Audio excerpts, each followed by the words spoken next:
Après l'annus horribilis que nous avons connu, notamment en France. Mais il se trouve aussi, hélas, que de par le monde, chaque jour que Dieu fait, des vies humaines sont fauchées au nom d'une certaine idée de la tradition religieuse islamique. Et il incombe aux musulmans et musulmanes de par le monde, et tout particulièrement en France, non seulement de dénoncer, de fustiger, de récuser, de condamner avec force ces dérives meurtrières, nous ne l'avons que trop entendu, mais il y a aussi un engagement commun de tous les jours de voir dans la tradition religieuse islamique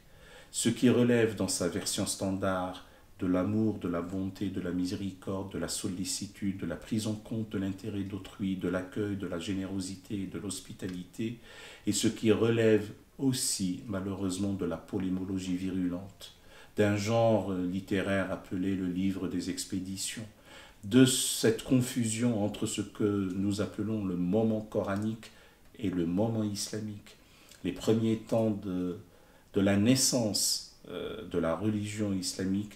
du temps du ministère apostolique du prophète, de la prédication mohammedienne, et ce qui a été construit par la suite comme une approche humaine et comme une construction humaine. Ne pas vouloir faire la part des choses, continuer à sacraliser ce qui fut une construction humaine dans l'amoncellement du commentaire sur le commentaire est asphyxiant. Donc il est temps de sortir des clôtures dogmatiques, des enfermements doctrinaux, de libérer l'esprit de sa prison, de dégeler les glaciations idéologiques pour aller à l'essentiel, mettre de l'ordre dans la maison islam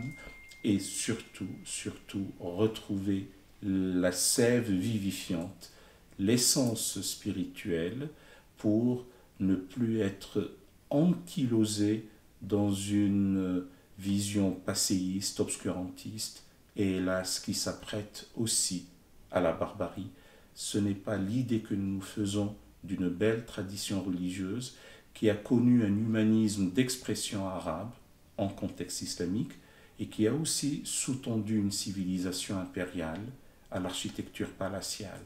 Topkapi, l'Alhambra, le Taj Mahal, l'Alcazar en témoignent et défient l'éternité. Ce n'est qu'un retour sur l'essentiel,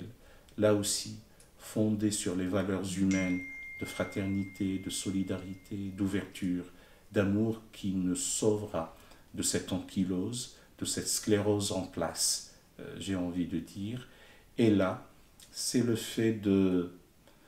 laisser place aussi à se féconder par l'amour divin. On ne peut pas prétendre aimer Dieu et lui vouer un culte pur et sincère sans le traduire par des actes concrets à l'égard de l'homme, quel qu'il soit, récipiendaire et réceptacle du souffle divin et de cette effusion de bonté, d'amour et de miséricorde qui émane de l'être premier. Je finirai par cette belle prière du soufi qui nous enseigne en s'adressant à Dieu: Seigneur, dilate mon cœur afin d'accueillir toutes tes créatures, sinon pulvérise-le, pour que, ainsi atomisée, chacune d'elles puisse en recevoir une parcelle.